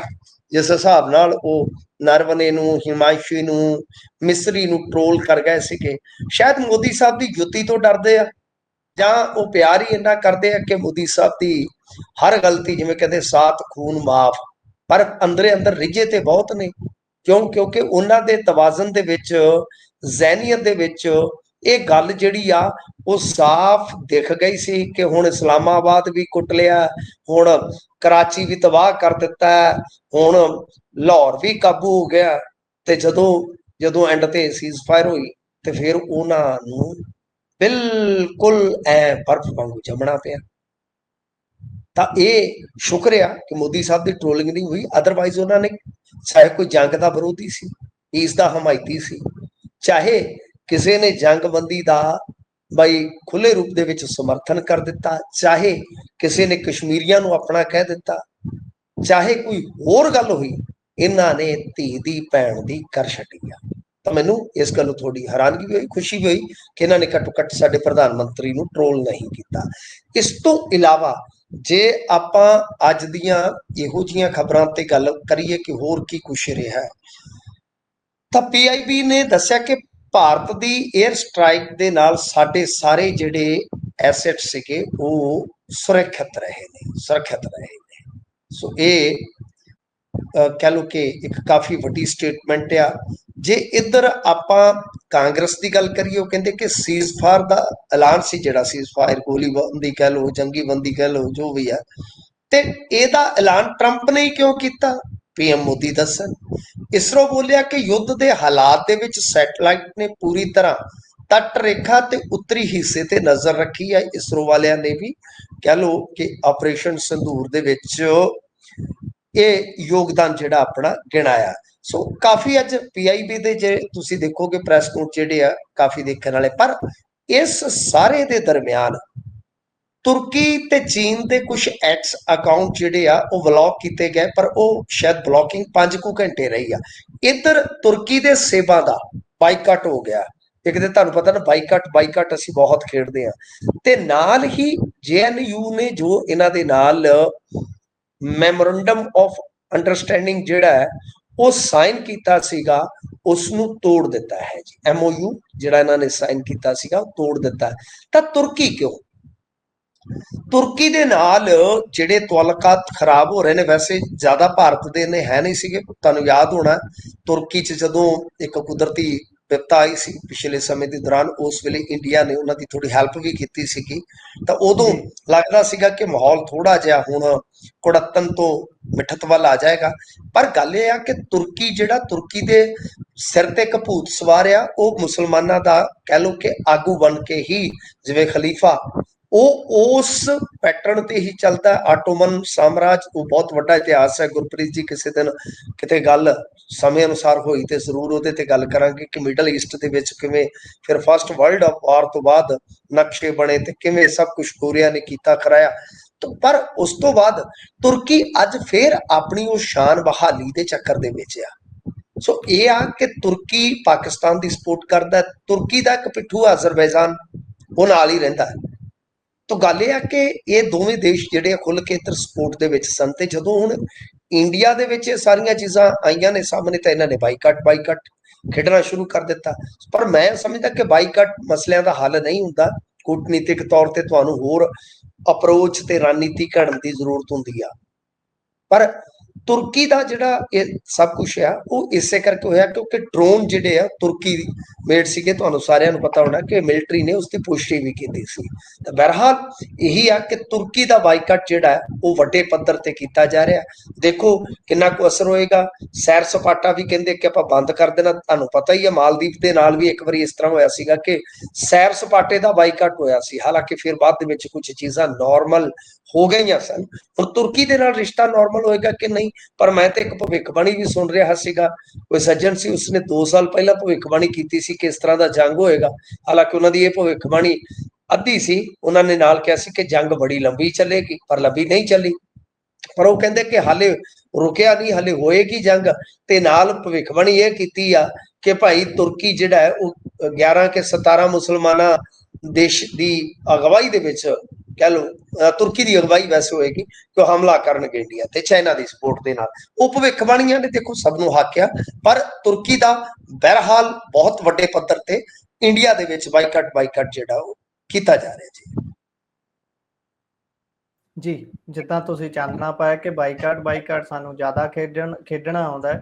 ਵੇਖਾਂਗੇ ਅੱਗੇ ਦੀ ਅੱਗੇ ਬਣਦਾ ਕੀ ਹੈ। ਪਰ ਤੁਸੀਂ ਚਾਨਣਾ ਪਾਇਓ ਜਿਹੜਾ ਮਜੀਠਾ ਹਲਕੇ ਦੇ ਵਿੱਚ ਸ਼ਰਾਬ ਕਾਂਡ ਵਾਪਰਿਆ ਹੈ ਤੇ ਉਸ ਤੋਂ ਬਾਅਦ ਕਹਿੰਦੇ ਮੌਤਾਂ ਦੀ ਗਿਣਤੀ ਲਗਾਤਾਰ ਵੱਧ ਰਹੀ ਹੈ ਤੇ ਉਧਰ ਰੇਡਾਂ ਦਾ ਵੀ ਜ਼ੋਰ ਸ਼ੁਰੂ ਹੋ ਗਿਆ ਹੈ। ਐਥਨੋਲ ਕਿੱਥੋਂ ਆਈ ਉਸ ਤੱਕ ਵੀ ਪਹੁੰਚ ਕੀਤੀ ਗਈ ਹੈ, ਉਹਨਾਂ ਨੂੰ ਵੀ ਚੱਕ ਲਿਆ। ਹੋਰ ਕਈ ਕੁਝ ਮੇਜਰ ਅਪਡੇਟਸ ਹੋਣਗੀਆਂ ਜੀ ਇਹਦੇ ਵਿੱਚ। ਦੇਖੋ ਗੱਲ ਇਹ ਆ ਕਿ ਇਹਦੇ ਵਿੱਚ ਐਥਨੋਲ ਮੈਥਨੋਲ ਜੋ ਵੀ ਆ, ਆਪਾਂ ਇਹਨੂੰ ਸਰਲ ਕਰਕੇ ਦੇਖ ਲਈਏ ਕਿ ਇਹ ਕੁਝ ਐਸੇ ਕੈਮੀਕਲ ਆ, ਜਦੋਂ ਇਹ ਡਿਲੂਟ ਕਰਕੇ ਸ਼ਰਾਬ ਇਹਨਾਂ ਦੇ ਨਾਲ ਬਣਾਈ ਜਾਂਦੀ ਹੈ, ਜੇ ਵੱਧ ਘੱਟ ਪੈ ਜਾਣ ਤਾਂ ਸਮਝੋ ਜ਼ਹਿਰ ਬਣ ਜਾਂਦਾ ਹੈ। ਜਿਹੜਾ ਜਿਗਰ ਹੈ, ਮੈਂ ਤੁਹਾਨੂੰ ਸਰਲ ਅੱਖਰਾਂ 'ਚ ਸਾਦੇ ਢੰਗ ਨਾਲ ਸਮਝਾ ਦਿੰਦਾ ਕਿ ਜਦੋਂ ਇਹ ਜ਼ਹਿਰ ਬਣ ਜਾਂਦਾ ਕੈਮੀਕਲ, ਤਾਂ ਫਿਰ ਜਿਹੜਾ ਲੀਵਰ ਹੈ ਉਹ ਨਾਲ ਦੀ ਨਾਲ ਆਕੜ ਜਾਂਦਾ ਹੈ। ਆਕੜ ਜਾਂਦਾ ਤੇ ਜਿਹੜੇ ਦੂਜੇ ਆਰਗਨ ਆ ਉਹ ਬਹੁਤ ਜਲਦੀ ਜਲਦੀ ਫੇਲੀਅਰ ਵੱਲ ਵੱਧ ਜਾਂਦੇ ਆ। ਬਸ ਆਹੀ ਆ, ਇਹਨੂੰ ਇਦਾਂ ਸਮਝ ਲਓ ਐਵੇਂ ਡਾਕਟਰੀ ਭਾਸ਼ਾ 'ਚ ਆ ਹੋਇਆ ਵਾਹ ਹੋਇਆ, ਐਥਨਲ ਮੈਥਨਲ ਫਲਾਣੀ ਸ਼ੈਥਨਲ ਕਿੱਥੋਂ ਆਉਂਦੀ ਆ ਉਹ ਪਤਾ ਨਹੀਂ ਆ। ਪਰ ਕੁੱਲ ਮਿਲਾ ਕੇ ਇਹ ਜਿਹੜੀ ਆ ਡਿਲੂਟ ਕਰਕੇ ਕੈਮੀਕਲਾਂ ਦੇ ਨਾਲ ਸ਼ਰਾਬ ਬਣਦੀ ਹੈ। ਕੈਮੀਕਲ ਆਉਂਦੇ ਆ ਗਾਂ ਬਲੈਕ ਹੋ ਕੇ, ਤਾਂ ਉਹ ਜਿਹੜੇ ਬਲੈਕ ਹੋ ਕੇ ਕੈਮੀਕਲ ਆਉਂਦੇ ਆ ਉਹਨਾਂ ਦੇ ਵਿੱਚ ਇੱਕ ਫਰਮ ਦਾ ਜ਼ਿਕਰ ਆਉਂਦਾ, ਜਿਹੜੀ ਫਰਮ ਲੁਧਿਆਣੇ ਤੋਂ ਆ, ਤੇ ਲੁਧਿਆਣੇ ਤੋਂ ਸੁਰੇਸ਼ ਅਰੋੜਾ ਇਲੈਕਸ਼ਨ ਲੜ ਰਹੇ ਆ, ਜਿਹੜੇ ਕਿ ਕੰਪਨਸੇਟ ਵੀ ਕਰ ਰਹੇ ਆ। ਮਤਲਬ ਕਿ ਖਾਈ ਫੇਮੇਕੇ ਵਾਲਾ ਜਿਹੜਾ ਕੰਪਨੀ ਇਹਨਾਂ ਨੇ ਦਿੱਤਾ ਹੈ, ਕੰਪਨਸੇਟ ਕੀਤਾ ਹੈ, ਉਹ ਜਿਹੜਾ ਯੋਗਦਾਨ ਆ ਉਹ ਵੀ ਅਰੋੜਾ ਸਾਹਿਬ ਵੱਲੋਂ ਆਇਆ, ਫਰਮ ਵੀ ਲੁਧਿਆਣੇ ਦੀ ਆ। ਤੇ ਤੁਸੀਂ ਵੇਖੋ ਕਿ ਮੁੱਖ ਮੰਤਰੀ ਵੀ ਭੱਜੇ ਭੱਜੇ ਘਟਨਾ ਵਾਲੀ ਥਾਂ ਤੇ ਜਾਂਦੇ ਆ, ਜਿੱਥੇ ਕਿਤੇ ਡਰੋਨ ਡਿੱਗਣ ਦੀ ਗੱਲ ਆ, ਮਿਜ਼ਾਈਲਾਂ ਡਿੱਗਣ ਦੀ ਗੱਲ ਆ, ਲੋਕਾਂ ਦੇ ਘਰ ਛੱਡਣ ਛਡਾਉਣ ਦੀ ਗੱਲ, ਉੱਥੇ ਤੇ ਕਦੇ ਮੁੱਖ ਮੰਤਰੀ ਪਹੁੰਚੇ ਨਾ। ਇਹ ਵੀ ਇੱਕ ਸੋਚਣ ਵਿਚਾਰਨ ਦਾ ਵਿਸ਼ਾ ਹੈ ਨਾ। ਤੇ ਦੋ ਉੱਥੋਂ ਦੇ ਠੇਕੇਦਾਰਾਂ ਦੇ ਗਰੁੱਪਾਂ ਦਾ ਆਪਸੀ ਝਗੜਾ ਵੀ ਦੱਸਿਆ ਜਾ ਰਿਹਾ, ਜਿਹਦੇ ਵਿੱਚ ਇੱਕ ਗਰੁੱਪ ਜਿਹੜਾ ਉਹ ਦਿੱਲੀ ਤੋਂ ਆ, ਉਹਦੇ ਵਿੱਚ ਇੱਕ ਗਰੁੱਪ 'ਚ ਹਿੱਸੇਦਾਰੀ ਦਿੱਲੀ ਤੋਂ। ਕਿਤੇ ਦਿੱਲੀ ਵਾਲੇ ਗਰੁੱਪ ਤੇ ਗੱਲ ਕੋਈ ਆਉਂਦੀ ਵੇਖ ਕੇ ਤੇ ਨਹੀਂ ਮੁੱਖ ਮੰਤਰੀ ਐਕਟਿਵ ਹੋਏ ਤੇ ਜਾ ਕੇ ਦਵਾ ਦਵ 10 ਲੱਖ ਰੁਪਈਆ, ਨਹੀਂ ਤੇ ਇਹੋ ਜਿਹੀ ਅਮਾਊਂਟ ਜਿਹੜੀ ਤੁਹਾਨੂੰ ਪਤਾ ਭੋਗ ਤੱਕ ਜਾ ਕੇ ਅਨਾਉਂਸ ਕੀਤੀ ਜਾਂਦੀ ਆ। ਇਹਨਾਂ ਨੇ ਅੱਜ ਆਪਾਂ ਜੇ ਦੇਖੀਏ ਤਾਂ ਵੱਡੀਆਂ ਵੱਡੀਆਂ ਖਬਰਾਂ ਵੀ ਲਵਾ ਦਿੱਤੀਆਂ, ਕੱਲ ਹੀ ਅਨਾਉਂਸਮੈਂਟ ਕਰ ਦਿੱਤੀ ਸੀ। ਪਹਿਲਾਂ ਇਸ ਖਬਰ ਨੂੰ ਦਬਾਉਣ ਦਾ ਯਤਨ ਕੀਤਾ ਗਿਆ, ਕਿਉਂਕਿ ਸਥਾਨਕ ਲੋਕ ਤੇ ਦੱਸਦੇ ਨੇ ਕਿ ਭਾਈ ਮੌਤਾਂ ਦਾ ਅੰਕੜਾ ਇਤੋਂ ਵੀ ਕਿਤੇ ਵਧਿਆ। ਕਿਉਂਕਿ ਕੁਝ ਲਾਸ਼ਾਂ ਦਾ ਸੰਸਕਾਰ, ਮ੍ਰਿਤਕ ਦੇਹਾਂ ਦਾ ਸੰਸਕਾਰ ਜਿਹੜਾ ਸੀ ਉਹ ਕਾਲੀ ਕਾਲੀ 'ਚ ਪ੍ਰਸ਼ਾਸਨ ਨੇ ਕਰਵਾ ਦਿੱਤਾ। ਹੁਣ ਰਹੀ ਗੱਲ ਦੋਸ਼ੀਆਂ ਦੀ, ਤੁਸੀਂ ਜਿਵੇਂ ਕਿਹਾ ਕਿ ਰੇਡਾਂ ਦਾ ਦੌਰ ਜਾਰੀ ਹੈ। ਦੇਖੋ ਇਹ ਬੱਗੂ ਤੇ ਜੱਗੂ ਦੋ ਜਿਹੜੇ ਇਹਦੇ 'ਚ ਅਕਿਊਜ਼ ਨੇ ਮੇਨ, ਜਿਹੜੇ ਇੱਕ ਸਾਹਿਲ ਨਾਂ ਦੀ ਫਰਮ ਹੈ ਜਿਹੜੀ, ਉਹਨਾਂ ਤੋਂ ਐਥਨੋਲ ਵਗੈਰਾ ਜੋ ਵੀ ਸੀਗਾ ਇਹ ਚੱਕਦੇ ਸੀਗੇ। ਉਸ ਤੋਂ ਬਾਅਦ ਇਹ ਪਿੰਡਾਂ ਦੇ ਵਿੱਚ ਜਿਹੜੇ ਛੋਟੇ ਵਿਕਰੇਤਾ ਉਹਨਾਂ ਨੂੰ ਦੇ ਦਿੰਦੇ ਸੀਗੇ, ਜਿਹੜੇ ਗਾਂ ਲੋਕਾਂ ਨੂੰ ਵੇਚਦੇ ਸੀ। ਚਾਹੇ ਕੋਈ ਪਊਆ ਲੈਂਦਾ ਸੀ ਅੱਧਾ, ਕੋਈ ਲੈਂਦਾ ਸੀ, ਕੋਈ ਬੋਤਲ ਲੈਂਦਾ ਸੀਗਾ, ਇਸ ਤਰ੍ਹਾਂ ਹਿਸਾਬ ਨਾਲ। ਤਾਂ ਪੈਪਸੀ ਜਿਹੜੀ ਆ ਇਹ 200 ਦੀ 150 ਦੀ ਭਰ ਕੇ ਦਿੰਦੇ ਹੁੰਦੇ ਨੇ। ਲਿਹਾਜ਼ਾ ਇਹਦੇ ਵਿੱਚ ਹੁਣ 22 ਕੇ 23 ਮੌਤਾਂ ਦੀ ਪੁਸ਼ਟੀ ਤੇ ਸ਼ਾਮ ਤੱਕ ਹੋ ਚੁੱਕੀ ਸੀਗੀ। ਪਰ ਗੱਲ ਇਹ ਆ ਗੁਰਪ੍ਰੀਤ ਜੀ ਕਿ ਇੱਕ ਦੋਸ਼ੀ ਬਾਰੇ ਤੇ ਇਹ ਸੁਣਨ ਨੂੰ ਮਿਲਦਾ ਪਿਆ ਕਿ ਉਹ ਜਿਹੜੀ ਵੀ ਪਾਰਟੀ ਹੁੰਦੀ ਆ ਉਹਦਾ ਨਜ਼ਦੀਕੀ ਹੋ ਜਾਂਦਾ। ਜਿਵੇਂ ਤੁਹਾਡੇ ਇੱਥੇ ਜਲੰਧਰ ਦੇ ਵਿੱਚ ਸੋਨੂ ਕੈਂਟਰ ਬੜਾ ਮਸ਼ਹੂਰ ਸੀ, ਕਿਤੇ ਪੁੱਛ ਲਿਓ, ਉਹ ਵੀ ਇਹੋ ਜਿਹੇ ਧੰਦੇ ਨਾਲ ਹੀ ਜੁੜਿਆ ਸੀਗਾ। ਤੇ ਉਹਦੇ ਬਾਰੇ ਵੀ ਇਹੋ ਹੀ ਚੀਜ਼ਾਂ ਸੁਣਨ ਨੂੰ ਮਿਲਦੀਆਂ ਰਹੀਆਂ ਸਾਨੂੰ। ਹੁਣ ਪਤਾ ਨਹੀਂ ਉਹ ਕਿੱਥੇ ਆ, ਅੱਗੇ ਬੜਾ ਮਸ਼ਹੂਰ ਰਿਹਾ। ਤਾਂ ਖੈਰ ਗੱਲ ਇਹ ਆ ਕਿ ਹੁਣ ਇਦਾਂ ਦੇ ਬੰਦੇ ਤੇ ਚਲੋ ਪਾਰਟੀਆਂ ਬਦਲਦੇ ਹੁੰਦੇ ਆ। ਇੱਕ ਤੇ ਇਹ ਆ ਕਿ ਉੱਥੇ ਗਰੁੱਪਾਂ ਦੇ ਦਰਮਿਆਨ ਜੋ ਝਗੜਾ ਚੱਲਦਾ ਸੀਗਾ, ਯਾਨੀ ਇੱਕ ਗਰੁੱਪ ਜਿਹੜਾ ਛੋਟਾ ਗਰੁੱਪ ਆ ਜੋ ਵਾਜਬ ਰੇਟਾਂ ਤੇ ਸ਼ਰਾਬ ਵੇਚਦਾ ਸੀਗਾ, ਤੇ ਦੂਜਾ ਗਰੁੱਪ ਜਿਹੜਾ ਵੱਡਾ ਗਰੁੱਪ ਸੀ ਉਹੀ ਉਹਦੇ ਉਲਟ ਹੋ ਕੇ ਕਾਰਵਾਈਆਂ ਕਰਵਾ ਰਿਹਾ ਸੀ। ਕਿਉਂ ਕਿ ਮਹਿੰਗੀ ਸ਼ਰਾਬ ਵੇਚੋ। ਉਹ ਜਿਹੜੀ ਮਹਿੰਗੀ ਸ਼ਰਾਬ ਵੇਚੀ ਜਾਂਦੀ ਆ, ਯਾਨੀ ਇੱਕ ਵਾਜਬ ਰੇਟ ਤੋਂ, ਤੈਅ ਰੇਟ ਤੋਂ, ਜਾਇਜ਼ ਰੇਟ ਤੋਂ, ਪਹਿਲੀ ਗੱਲ ਇਹ ਹੈ ਕਿ ਸਰਕਾਰ ਉਹਦਾ ਜਵਾਬ ਦੇਵੇ ਕਿ ਉਹ ਪੈਸਾ ਜਾਂਦਾ ਕਿਹਦੇ ਕੋਲ ਹੈ। ਕਿਉਂਕਿ ਮੈਂ ਤੇ ਜਿੱਦਣ ਦੀ ਇਹਨਾਂ ਨੇ ਪਾਲਿਸੀ ਲਿਆਂਦੀ ਉਦੋਂ ਤੋਂ ਪੰਜਾਬੀਆਂ ਨੂੰ ਰੋਣਾ ਕਿ ਤੁਹਾਡਾ ਉਤਲਾ ਪੈਸਾ ਜਿਹੜਾ, ਯਾਨੀ ਮਲਾਈ ਆ, ਜਿਹੜੀ ਕਮਾਈ ਆ, ਉਹ ਕੰਮ ਤੁਸੀਂ ਕਰ ਰਹੇ ਹੋ, ਇਨਵੈਸਟ ਤੁਸੀਂ ਕਰ ਰਹੇ ਹੋ, ਖਾ ਮੋਟੀ ਕਮਾਈ ਜਿਹੜੀ ਮਲਾਈ ਆ ਉਹ ਵਾਰੀ ਰਹੇ ਆ। ਪਰ ਇਹਦੇ ਤੇ ਕੋਈ ਬੋਲਦਾ ਨਹੀਂ, ਕੋਈ ਗੱਲ ਹੀ ਨਹੀਂ ਕਰਦਾ, ਇਹਨੂੰ ਸਮਝਣ ਦਾ ਯਤਨ ਹੀ ਨਹੀਂ ਕਰਦਾ। ਬਹਰਹਾਲ ਦੇਖੋ ਕੁਝ ਅਫਸਰਾਂ ਨੂੰ ਸਸਪੈਂਡ ਕਰ ਦਿੱਤਾ ਗਿਆ, ਜਿਹਦੇ ਚ ਈਟੀਓ, ਡੀਐਸਪੀ, ਇੰਸਪੈਕਟਰ ਇਤਿਆਦਿਕ ਸ਼ਾਮਲ ਹਨ। ਕੁਝ ਗ੍ਰਿਫਤਾਰੀਆਂ ਜਿਹੜੀਆਂ ਲਗਭਗ ਮੇਰੇ ਖਿਆਲ ਦੇ ਨਾਲ 1.5 ਕੁ ਦਰਜਨ ਹੋਣੀਆਂ ਨੇ। ਉਹਦੇ ਵਿੱਚ ਇੱਕ ਔਰਤ ਵੀ ਆ, ਨਿੰਦਰ ਕੌਰ, ਜਿਹਦਾ ਘਰ ਵਾਲਾ ਵੀ ਇਹ ਸ਼ਰਾਬ ਪੀ ਕੇ ਮਰ ਗਿਆ। ਉਹ ਖੁਦ ਕੈਂਸਰ ਦਾ ਮਰੀਜ਼ ਸੀ, ਆਪਦਾ ਘਰ ਵੀ ਉਹ ਉਜੜਦਾ ਕਰ ਗਈ ਆ। ਤਾਂ ਕਹਿਣ ਦਾ ਮਤਲਬ ਇਹ ਕਿ ਜਿਹੜੀਆਂ ਇਹ ਚੀਜ਼ਾਂ ਚੱਲ ਰਹੀਆਂ ਨੇ, ਇਹਦੀ ਇੱਕ ਜਾਂਚ ਪੜਤਾਲ ਜਿਹੜੀ ਆ ਉਹ ਤਗੜੀ ਹੋਣੀ ਚਾਹੀਦੀ ਆ ਗੁਰਪ੍ਰੀਤ ਜੀ। ਕੀ ਇਹਦੇ ਚ ਠੇਕੇਦਾਰਾਂ ਦੀ ਆਪਸੀ ਲੜਾਈ ਦਾ ਕੋਈ ਨਤੀਜਾ ਕੋਈ ਕਿਸੇ, ਕਿਉਂਕਿ ਦੇਖੋ ਬੜੀਆਂ ਸਾਜ਼ਿਸ਼ਾਂ ਹੁੰਦੀਆਂ ਨੇ ਕਿ ਕਿਸੇ ਨੂੰ ਨੁਕਰੇ ਲਾਉਣ ਵਾਸਤੇ ਕਾਰਾਂ ਤੇ ਨਹੀਂ ਕਰਵਾ ਦਿੱਤਾ ਗਿਆ। ਇਹਦੇ ਵਿੱਚ ਕੁਝ ਪੋਲੀਟੀਸ਼ੀਅਨ ਜਿਹੜੇ ਨੇ ਉਹਨਾਂ ਦਾ ਜ਼ਿਕਰ ਆਉਂਦਾ ਹੈ, ਉਹ ਆਮ ਆਦਮੀ ਪਾਰਟੀ ਦੇ ਵੀ ਆ ਤੇ ਕਾਂਗਰਸੀ ਵੀ ਆ, ਸਿੱਧਾ ਮੈਂ ਕਹਾਂ ਤੇ ਦੋ ਤਿੰਨ ਤੇ ਉਧਰ ਦੇ ਮਾਝੇ ਦੇ ਨੇਤਾ ਤੁਸੀਂ ਵੇਖਿਆ ਹੋਣਾ ਬੋਲੇ ਹੀ ਨਹੀਂ, ਇਸ ਮੁੱਦੇ ਤੇ ਚੁੱਪ ਹੀ ਕਰ ਗਏ ਆ। ਠੀਕ ਹੈ ਜੀ ਨਾ ਜੀ। ਜੀ, ਨਹੀਂ ਤੇ ਕਾਂਗਰਸ ਦਾ ਇੱਕ ਨੇਤਾ ਤੁਹਾਨੂੰ ਪਤਾ ਬੜਾ ਬੜਬੋਲਾ ਲੜਾਕਾ, ਉਹ ਕਿਉਂ ਨਹੀਂ ਬੋਲਿਆ? ਤੁਸੀਂ ਇਹਦੀ ਪੈਰਵਾਈ ਕਰ ਸਕਦੇ ਹੋ ਇਸ ਸਵਾਲ ਦੀ। ਇੱਕ ਇਧਰੋਂ ਵੀ ਤੁਹਾਨੂੰ ਪਤਾ ਕਦੇ ਟਮਾਟਰ ਚੁੱਕ ਲੈ, ਕਦੇ ਸਮੋਸੇ ਚੱਕ ਲੈ, ਕਦੇ ਕੁਝ ਚੱਕ ਲੈ ਮੰਤਰੀ ਸਾਹਿਬ, ਉਹ ਵੀ ਘੱਟ ਹੀ ਇਹਦੇ ਤੇ ਬੋਲ ਰਹੇ ਨੇ, ਉਹ ਜਦ ਕਿ ਸਿੱਧਾ ਇਲਾਕਾ ਉਹਨਾਂ ਦਾ। ਬੀਬੀਐਮਬੀ ਤੇ ਬੋਲਦੇ ਨੇ। ਹਾਂਜੀ, ਤਾਂ ਕਹਿਣ ਦਾ ਮਤਲਬ ਇਹ ਆ ਕਿ ਇਹ ਸਾਰੀਆਂ ਚੀਜ਼ਾਂ ਦੀ ਜਾਂਚ ਹੋਣੀ ਚਾਹੀਦੀ ਆ, ਕਿਉਂਕਿ ਜਿੰਨਾ ਕੁ ਉੱਥੇ ਪੀੜਤ ਦੱਸਦੇ ਆ ਕਿ ਅਸੀਂ ਸ਼ਿਕਾਇਤਾਂ ਦਿੰਦੇ ਸੀ, ਰਸੂਖਦਾਰੀ ਹੋਣ ਕਰਕੇ ਕੋਈ ਕਾਰਵਾਈ ਨਹੀਂ ਹੁੰਦੀ, ਤਾਂ ਉਹ ਕਹਿੰਦੇ ਕਿ ਸਾਡੇ ਤੇ ਬੱਚੇ ਪੀ ਰਹੇ ਨੇ ਇਹੋ ਜੀ ਦਾਰੂ। ਇਹ ਜਿਹੜੀ ਦਾਰੂ, ਇਹ ਦਾਰੂ ਨਹੀਂ ਜ਼ਹਿਰ ਹੈ ਗੁਰਪ੍ਰੀਤ ਜੀ, ਇਹ ਜ਼ਹਿਰ ਹੈ। ਇਹ ਜ਼ਹਿਰ ਸਿੱਧਾ ਪਿਆ ਜਾਣਾ, ਔਰ ਇਕੱਲੇ ਇਹ ਪੰਜਾਬ ਦੀ ਖੇਡ ਨਹੀਂ, ਇਹ ਇੰਡੀਆ ਦੀ ਆ। ਜੇ ਤੁਸੀਂ ਟ੍ਰੈਜਡੀਆਂ ਦਾ ਇਤਿਹਾਸ ਦੇਖੋਗੇ 70ਵੇਂ ਦਹਾਕੇ ਤੋਂ ਲੈ ਕੇ, ਤੇ ਮੇਰੇ ਖਿਆਲ ਦੇ ਨਾਲ ਹਜ਼ਾਰਾਂ ਵਿਅਕਤੀ ਮਾਰੇ ਜਾ ਚੁੱਕੇ ਨੇ ਹੁਣ ਤੱਕ। ਨਾਰਥ ਸਾਊਥ ਤੱਕ ਤੁਸੀਂ ਦੇਖਿਆ ਹੋਣਾ, ਗੁਜਰਾਤ, ਬਿਹਾਰ ਤੱਕ, ਕਿਹੜੀ ਥਾਂ ਜਿੱਥੇ ਜ਼ਹਿਰੀਲੀ ਸ਼ਰਾਬ ਦੇ ਨਾਲ ਲੋਕ ਨਹੀਂ ਮਰਦੇ। ਸੋ ਇਸ ਜ਼ਹਿਰ ਨੂੰ ਠੱਲ ਪਾਉਣ ਦੀ ਲੋੜ ਆ। ਦੇਖਦੇ ਆ ਪੰਜਾਬ ਸਰਕਾਰ ਲੋਕਾਂ ਨੂੰ ਬਚਾਉਂਦੀ ਆ ਜਾਂ ਆਪਣਿਆਂ ਨੂੰ ਬਚਾਉਂਦੀ ਹੈ। ਜੀ, ਸੋ ਵੇਖਦੇ ਆ ਇਸ ਵਿੱਚ ਬਚਦੇ ਕੌਣ ਨੇ, ਪਰ ਜਿਨ੍ਹਾਂ ਦਾ ਨੁਕਸਾਨ ਹੋ ਗਿਆ ਉਸ ਦੀ ਭਰਪਾਈ ਕੌਣ ਕਰੂਗਾ, ਉਹ ਸਵਾਲ ਦਾ ਸਵਾਲ ਹੀ ਬਣ ਕੇ ਰਹਿ ਜਾਂਦਾ ਹੈ। ਪੈਸਿਆਂ ਦੇ ਨਾਲ ਇਹਨਾਂ ਚੀਜ਼ਾਂ ਦੀ ਪੂਰਤੀ ਕਦੀ ਨਹੀਂ ਹੋ ਸਕਦੀ। ਸੋ ਵਿਧਾਇਕ ਦਾ ਨਜ਼ਦੀਕੀ ਅਫਸਰ ਵੀ ਨੱਪਿਆ ਗਿਆ ਹੈ ਜੀ। ਦੇਖੋ, ਇਹ ਵੀ ਜਲੰਧਰ ਤੋਂ ਖਬਰ ਸੀ ਕੱਲ, ਤੁਹਾਨੂੰ ਪਤਾ ਹੀ ਹੈ ਰਮਨ ਅਰੋੜਾ ਜੀ ਦੀ ਸਿਕਿਉਰਿਟੀ ਵਾਪਸ ਹੋਣ ਦੀ ਗੱਲ ਬੜੀ ਉੱਡੀ, ਤੇ ਅੱਜ ਇਹ ਗੱਲ ਉੱਡਦੀ ਰਹੀ ਕਿ ਅਰੋੜਾ ਸਾਹਿਬ ਜਿਹੜੇ ਆ ਉਹ ਦਿੱਲੀ ਗਏ ਨੇ, ਗੱਲ ਨਹੀਂ ਬਣੀ ਤਾਂ ਉਹਨਾਂ ਨੇ ਅਸਤੀਫਾ ਵੀ ਦਿੱਤਾ ਜਾਂ ਪੇਸ਼ਕਸ਼ ਕੀਤੀ ਆ। ਮੈਂ ਉਹਨਾਂ ਨੂੰ ਫੋਨ ਵੀ ਕੀਤਾ ਸੀ ਹੁਣ ਤੋਂ ਥੋੜੀ ਦੇਰ ਪਹਿਲਾਂ ਕਿ ਚਲੋ ਅਰੋੜਾ ਸਾਹਿਬ ਦੱਸ ਦਿਓ ਪੋਲੇ ਪੋਲੇ ਕੀ ਹੋਇਆ, ਤਾਂ ਉਹਨਾਂ ਨੇ ਫੋਨ ਜਿਹੜਾ ਮੇਰਾ ਅੱਗੋਂ ਕੱਟ ਦਿੱਤਾ ਹੈ। ਤਾਂ ਖੈਰ ਚਲੋ ਕੋਈ ਗੱਲ ਨਹੀਂ। ਤੇ ਦੂਜੇ ਪਾਸੇ ਜੇ ਤੁਸੀਂ ਵੇਖੋਗੇ ਅੱਜ ਜਲੰਧਰ ਦੇ ਵਿੱਚ ਪੂਰੀ ਹਲਚਲ ਸੀਗੀ। ਏਟੀਪੀ ਜਿਹੜਾ ਵਿਸ਼ਿਸ਼ਟ ਬੜਾ ਕਹਿ ਲਓ ਕਿ ਮਸ਼ਹੂਰ ਰਿਹਾ, ਸ਼ਾਇਦ ਤੁਸੀਂ ਵੀ ਸੁਣਿਆ ਹੋਵੇਗਾ। ਇਹ ਰਮਨ ਅਰੋੜਾ ਵਾਲੇ ਹਲਕੇ ਦੇ ਵਿੱਚ ਵੀ ਕੰਮ ਕਰਦਾ ਰਿਹਾ, ਤਾਂ ਇੱਕ ਦੋ ਹੋਰ ਹਲਕਿਆਂ 'ਚ ਵੀ ਲੱਗਾ ਰਿਹਾ। ਹੁਣ ਦੱਸਦੇ ਆ ਕਿ ਉਹਨੂੰ ਹਿਰਾਸਤ ਦੇ ਵਿੱਚ ਲੈ ਲਿਆ ਕਥਿਤ ਤੌਰ ਤੇ। ਦੇਖੋ, ਵਿਜੀਲੈਂਸ ਦੇ ਜਿੰਨੇ ਵੀ ਸੋਰਸਸ ਸਨ ਅਸੀਂ ਇਸਤੇਮਾਲ ਕੀਤੇ ਆ। ਫਿਲਹਾਲ ਕਹਿ ਲਓ ਕਿ ਛੋਟੇ ਰੈਂਕ ਵਾਲੇ ਜਿਹੜੇ ਆ ਉਹ ਤੇ ਬੋਲਣ ਵਾਸਤੇ ਤਿਆਰ ਨਹੀਂ, ਉਹ ਕਹਿੰਦੇ ਸਾਡੇ ਵੱਸੋਂ ਬਾਹਰ ਆ। ਇਹ ਤੇ ਵੱਡੇ ਅਫਸਰ ਹੀ ਦੱਸਣਗੇ। ਯਾਨੀ ਇਹ ਗੱਲ ਤੈਅ ਆ ਕਿ ਇੱਕ ਹਿਰਾਸਤ ਤੇ ਹੈਗੀ ਆ, ਉਹ ਗ੍ਰਿਫਤਾਰੀ 'ਚ ਬਦਲਦੀ ਹੈ ਕਿ ਨਹੀਂ, ਤੇ ਗ੍ਰਿਫਤਾਰੀ ਕਿਉਂ ਹੋ ਰਹੀ ਆ, ਇਹ ਵੀ ਇੱਕ ਵੱਡਾ ਸਵਾਲ ਹੈ। ਜੇ ਗ੍ਰਿਫਤਾਰੀ ਹੋ ਰਹੀ ਆ ਤਾਂ ਵੱਡਾ ਸਵਾਲ ਹੈ, ਜੇ ਹਿਰਾਸਤ 'ਚ ਰੱਖਿਆ ਗਿਆ ਹੈ ਤਾਂ ਕੀ ਰਮਨ ਅਰੋੜਾ ਨੂੰ ਘੇਰਨ ਦਾ ਯਤਨ ਹੈ? ਕਿਉਂਕਿ ਚਰਚਾਵਾਂ ਚੱਲ ਰਹੀਆਂ ਸਨ ਕਿ ਭਾਜਪਾ ਵੱਲ ਜਾ ਸਕਦੇ ਆ। ਇਹਨਾਂ ਨੇ ਸਫਾਈ ਵੀ ਦਿੱਤੀ ਹੈ ਕਿ ਨਹੀਂ, ਮੈਂ ਕਿਤੇ ਨਹੀਂ ਜਾ ਰਿਹਾ। ਇਹਨਾਂ ਦੀਆਂ ਕੁਝ ਸ਼ਿਕਾਇਤਾਂ ਹਾਈ ਕਮਾਨ ਨੂੰ ਇਹਨਾਂ ਦੇ ਆਪਣੇ ਬੰਦਿਆਂ ਨੇ ਵੀ ਪਹੁੰਚਾਈਆਂ ਹੋਈਆਂ ਨੇ। ਸੋ ਗੁਰਪ੍ਰੀਤ ਜੀ, ਬੜੀ ਵੱਡੀ ਖਬਰ ਆ, ਅਹਿਮ ਖਬਰ ਆ। ਵੈਸੇ ਮੈਂ ਇਹਨਾਂ ਬਾਰੇ ਨਾ 30-40 ਬਾਰੇ ਬਣੀ ਕਰਤੀ ਸੀ ਅੱਜ ਤੋਂ ਕਈ ਮਹੀਨੇ ਪਹਿਲਾਂ। ਮੈਂ ਕਿਹਾ ਤੁਸੀਂ 30-40 ਜਾਣੇ ਇਹ ਮੌਸਮ ਦੀ ਜਿਵੇਂ ਉਹ ਪੇਸ਼ੀਨਗੋਈ ਹੁੰਦੀ ਹੈ ਨਾ, ਕਿ ਮੌਸਮ ਦਾ ਮਤਲਬ ਕਿ ਕੀ ਹਾਲ ਰਹੇਗਾ ਆਉਣ ਵਾਲੇ ਸਮੇਂ 'ਚ, ਕਿੱਥੇ ਗੜੇਮਾਰੀ ਹੋ ਸਕਦੀ, ਕਿੱਥੇ ਤੇਜ਼ ਹਵਾਵਾਂ ਨਾਲ ਵੀ ਛਰਾਟੇ ਪੈ ਸਕਦੇ। ਮੈਂ ਕਿਹਾ ਵੀ 30-40 ਬਾਰੇ ਤੇ ਮੈਂ ਘੱਟੋ ਘੱਟ ਜਾਣਦਾ ਕਿ ਤੁਹਾਡੀ ਫਸਲ ਤੇ ਗੜੇ ਪੈਣੇ ਹੀ ਪੈਣੇ ਆ। ਤਾਂ ਉਹਦੇ 'ਚੋਂ ਰਮਨ ਅਰੋੜਾ ਦਾ ਨੰਬਰ ਤੇ ਮੇਰੇ ਖਿਆਲ ਦੇ ਨਾਲ ਪਹਿਲੀਆਂ 'ਚ ਲੱਗਿਆ ਪਿਆ। ਸੋ ਇਸ ਕਰਕੇ ਜਿੱਥੇ ਜਿੱਥੇ ਵੀ ਇਹੋ ਜਿਹੇ ਕੰਮ ਹੋਣਗੇ ਤੁਸੀਂ ਆਉਣ ਵਾਲੇ ਸਮੇਂ 'ਚ ਦੇਖਣਾ, ਤਾਂ ਫਿਰ ਉੱਥੇ ਉੱਥੇ ਸਮਝ ਲੈਣਾ ਕਿ ਟਿਕਟ ਜਿਹੜੀ ਆ ਉਹਦੇ ਤੇ ਕਾਂਟਾ ਵੱਜੇਗਾ। ਤੇ ਦੂਜੀ ਗੱਲ ਇਹ ਆ ਕਿ ਵਿਜੀਲੈਂਸ ਨੂੰ ਲੈ ਕੇ ਕਾਫੀ ਫੇਰਬਦਲ ਹੋਏ ਸਨ ਬੀਤੇ ਸਮੇਂ ਦੇ ਵਿੱਚ, ਕਾਫੀ ਚਰਚਾਵਾਂ ਚੱਲੀਆਂ ਸਨ। ਲੱਗਦਾ ਕਿ ਵਿਜੀਲੈਂਸ ਹੁਣ ਰਿਸਕ ਲੈਣ ਨੂੰ, ਜਿਵੇਂ ਪਹਿਲਾਂ ਗਾਣਾ ਸੀਗਾ ਨਾ, ਵੇ ਮੈਂ ਰਿਸਕ ਲੈਣ ਤੋਂ ਡਰਦੀ ਸਾਂ ਸੱਜਣਾ, ਗੱਲ ਇਹ ਆ ਕਿ ਹੁਣ ਮੈਨੂੰ ਲੱਗਦਾ ਕਿ ਵੱਡੇ ਰਿਸਕ ਵੀ ਲੈ ਜਾ ਸਕਦੇ ਆ।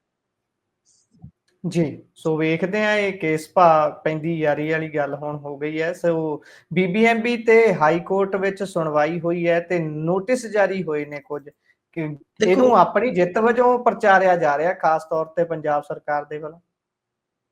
ਨਹੀਂ, ਜਿੱਤ ਬੰਨਿਓ ਕਿਸ ਐਂਗਲ ਤੋਂ ਤੁਸੀਂ ਕਹਿ ਰਹੇ ਹੋ ਕਿ ਜਿੱਤ ਵੱਲੋਂ? ਬਿਆਨਬਾਜ਼ੀ ਇਹੋ ਜੀ ਕਰ ਰਹੇ ਨੇ ਨਾ। ਮੈਂ ਅਮਨ ਅਰੋੜਾ ਹੋਣਾ ਦਾ ਬਿਆਨ ਦੇਖ ਰਿਹਾ ਸੀ। ਉਸ ਤੋਂ ਪਹਿਲਾਂ ਤੁਸੀਂ ਮਾਝੇ ਵਾਲੇ ਜਿਨ੍ਹਾਂ ਦੀ ਗੱਲ ਕਰ ਰਹੇ ਸੀ, ਉਹ ਟਮਾਟਰਾਂ ਵਾਲੇ ਮੰਤਰੀ ਮਾਝੇ ਸਾਹਿਬ, ਦੀ ਇਹ ਉਹਨਾਂ ਮੋਮਬੱਤੀ ਦਾ ਹੈ। ਬਿਆਨ। ਜੀ ਜੀ, ਉਹਨਾਂ ਦੇ ਨਹੀਂ, ਬਿਆਨ ਆ ਰਹੇ। ਮੋਮਬੱਤੀ ਨਹੀਂ ਤੇ ਤੁਸੀਂ ਮਾਝੇ ਦੇ ਮੋਮਬੱਤੀ ਨਹੀਂ ਕਹਿ ਸਕਦੇ ਇਹਨਾਂ ਨੂੰ, ਤੇ ਦੀਵੇ ਨੇ, ਮਾਝੇ ਦੇ ਦੀਵੇ ਆ। ਤਾਂ ਗੱਲ ਇਹ ਹੈ ਕਿ ਖੈਰ ਚਲੋ ਲਿੰਗ ਪਲਿੰਗ ਹੋ ਜਾਂਦਾ ਨਾ ਜੀ ਕਈ ਵਾਰ ਕੰਮ। ਤਾਂ ਦੇਖੋ, ਗੱਲ ਇਹ ਆ ਕਿ ਭਾਈ ਅਸਲ ਦੇ ਵਿੱਚ ਜੇ ਤੇ ਦੇਖੋ ਡਿਟੇਲਡ ਆਰਡਰ ਆ ਜਾਏਗਾ ਰਾਤ ਤੱਕ, ਫਿਰ ਆਪਾਂ ਉਹਦੀ ਪੁਸ਼ਟੀ ਵੀ ਕਰ ਦੇਵਾਂਗੇ। ਜਦ ਤੱਕ ਡਿਟੇਲਡ ਆਰਡਰ ਨਹੀਂ ਆਉਂਦਾ ਆਪਾਂ ਜੇ ਤੇ ਗੱਲ ਕਰ ਲੈਂਦੇ ਆ। ਜੇ ਤਾਂ ਦੇਖੋ ਉਹਨਾਂ ਨੇ ਪਿਛਲਾ ਹੁਕਮ ਹੋਲਡ ਕਰਤਾ, ਸਟੇ ਕਰ ਦਿੱਤਾ ਹੈ। ਹੁਣ ਟੈਕਨੀਕਲਿਟੀ ਸਮਝੋ ਨਾ, ਲੋਕਾਂ ਨੂੰ ਮੂਰਖ ਬਣਾਉਣਾ ਬਹੁਤ ਸੌਖਾ ਹੈ। ਲੋਕਾਂ ਨੂੰ, ਜਿਹੜੇ ਆਮ ਲੋਕ ਹੁੰਦੇ ਆ, ਕਿਉਂਕਿ ਉਹਨਾਂ ਨੂੰ ਤੁਹਾਡੀਆਂ ਗੱਲਾਂ ਦੇ ਨਾਲ ਬਹੁਤਾ ਵਾਹ ਵਾਸਤਾ ਹੀ ਨਹੀਂ ਹੁੰਦਾ। ਪਰ ਜਿਹੜੇ ਤੁਹਾਡੇ ਤੋਂ ਵਾਕਫ ਆ, ਤਕਨੀਕਾਂ ਤੋਂ ਵਾਕਫ ਆ, ਕਾਨੂੰਨ ਤੋਂ ਵਾਕਫ ਆ, ਉਹਨਾਂ ਨੂੰ ਤੁਸੀਂ ਬੇਵਕੂਫ ਨਹੀਂ ਬਣਾ ਸਕਦੇ। ਜੇ ਤੇ ਪਿਛਲਾ ਹੁਕਮ, ਕਿਉਂਕਿ ਇਹਨਾਂ ਨੇ ਪਾਈ ਆ ਰਿਵੀਜ਼ਨ, ਰਿਵਿਊ ਪਟੀਸ਼ਨ, ਰਿਵੀਜ਼ਨ ਕਰੋ ਜੀ, ਮਤਲਬ ਕਿ ਰਿਵਿਊ ਕਰੋ, ਸੌਰੀ ਨਜ਼ਰਸਾਨੀ ਪੰਜਾਬੀ ਚ ਕਹਿ ਲਓ। ਨਜ਼ਰਸਾਨੀ ਦਾ ਮਤਲਬ ਹੈ ਕਿ ਅਦਾਲਤ ਆਪਣਾ ਹੀ ਫੈਸਲਾ ਜਿਹੜਾ ਹੈ ਉਹ ਵੇਖੇ।